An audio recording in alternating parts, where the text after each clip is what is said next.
আল্লাহর উপরে ভরসা করে চলি, আল্লাহ একভাবে না একভাবে চালাই নিবই। রিজিক নিয়ে এত টেনশন করার কিছু নাই।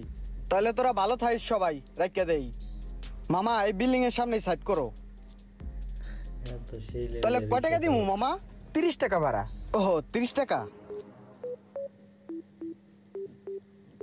এটা রাখো। মামা ভুলে মো না, সৎকিয়া নোট চলে আসছে। না মামা ভুলে না, ওটা আমি তোমারে দিছি। মামা 30 টাকা ভাড়া আর 100 টাকা তোমার বকশিস। বকশিস মানে 100 টাকা? আচ্ছা ঠিক আছে মামা, আসি।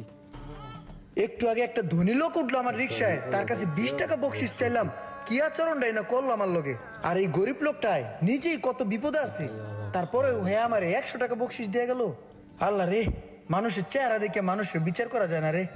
দুনিয়াটা পুরাই একটা আজব জায়গা রে। চেহারার মধ্যে সবকিছু বাসে না, ব্যবহারই আসল। আজকে রিক্সা চালায় আর